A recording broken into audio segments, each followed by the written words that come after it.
Greater Noida के India expo mart में खिलौना उद्योग से संबंधित एग्जीबिशन का आयोजन किया जा रहा है। इसके संबंध में एक प्रेस कॉन्फ्रेंस का आयोजन किया गया। सुनते हैं।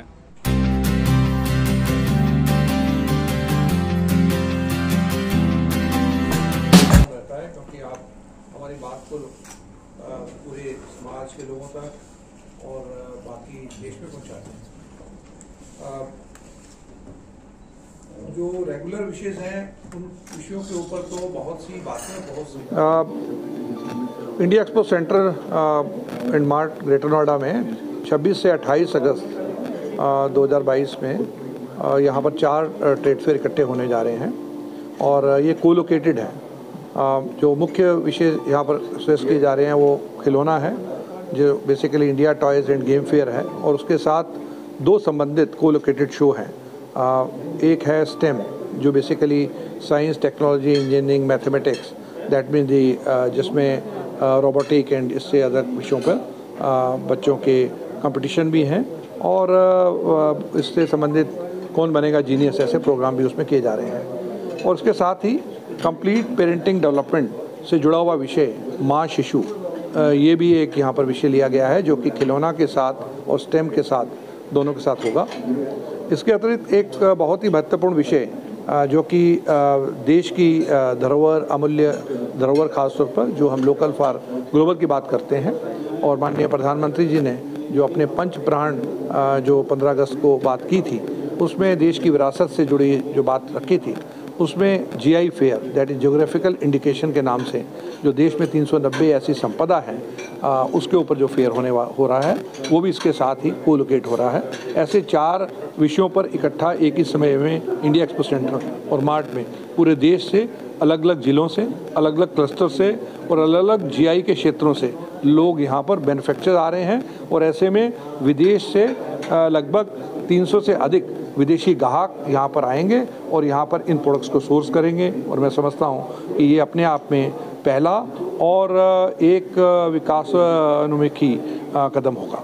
और सर, जैसा कि अभी टॉय इंडस्ट्री में जो इंडिया की इंपोर्ट्स कम हो रहे हैं, सो एक्सपोर्ट पोटेंशियल, जो एक्सपोर्ट ग्रोथ का जो पोटेंशियल है इस इंडस्ट्री का, उसके बारे में आप क्या कहना चाहेंगे? देखिए, presently the government is very serious about the toy industry, और टॉय इंडस्ट्री में लिए गए सरकार के प्रयास जो हैं वास्तव में बहुत सराहनीय हैं, और इसमें इंडस्ट्री भी उतना ही मन और जोर लगा करके उसमें काम कर रही है। हम विशेष तौर पर जो ओवरसीज़ मार्केट, खासतौर पर यूरोपियन यूनियन और यूएस के जो स्टैंडर्ड हैं, उसके अतिरिक्त वहाँ पर उन पर काम कर रहे हैं। तो ईपीसीएच किस तरह से भूमिका निभा रहा है खिलौना? ऐसा है, export promotion council for handicraft हमेशा ही इस कोशिश में रही है कि कुछ न कुछ समय के हिसाब से, भविष्य के हिसाब से नए से नए उत्पाद लाए जाएं। माननीय प्रधानमंत्री जी ने जिस तरीके से वोकल और लोकल और आत्मनिर्भर भारत की बात करी है, उसके अंदर खिलौना टॉय एक ऐसा प्रोडक्ट है जो हमारे इंडिया की टॉय इंडस्ट्री, चाइना ने जिस तरीके उसको आहत करा या ख़राब करा या ख़त्म कर दिया, तकरीबन ख़त्म कर दिया, उसके लिए उनका जो प्रयास था उसको हम एक उसके सहयोग कर रहे हैं। जो पहला हमारा ट्रेड फेयर था वो वर्चुअल था, जिसके अंदर माननीय प्रधानमंत्री जी ने वर्चुअल से इनॉग्रेट करा।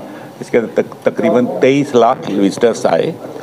उसके बाद दूसरा ये फिज़िकल फेयर हम कर रहे हैं खिलौना, जिसके साथ में जेल कर रहे हैं बाकी के 3 फेयर, जिसमें माँ शिशु, स्टेम और जीआई इंडिकेशंस हैं। तो ये देश की प्रगति के लिए एक वो कदम है, जो एक सीढ़ी है, जिसका ये पहला कदम है जो हम आज उठा रहे हैं, और जिसको हमें लग रहा है जिस प्रकार से लगभग 500 एग्जीबिटर ऑल इंडिया से इसमें पार्टिसिपेट कर रहे हैं, और लगभग 200 फॉरेन बायर्स और तकरीबन 1800 लोकल बायर्स, जिसके अंदर सारे आइकिया, रिलायंस ऐसे इंडस्ट्रीज़ आ रही हैं अपने परचेज़ करने के लिए। तो हम समझते हैं कि ऐसे प्रयास जो हैं वो हमारी देश की प्रगति के लिए, देश को आगे बढ़ाने के लिए, जो हमारे को नुकसान हुआ है, चाइना की इंडस्ट्री ने नुकसान करा है, उसके ऊपर हमारा पहला कदम अच्छा प्रयास है। और हमें 100% उम्मीद है कि हम माननीय प्रधानमंत्री की जो उम्मीदें हैं उसको कामयाब करके दिखाएंगे। थैंक यू जी, थैंक यू।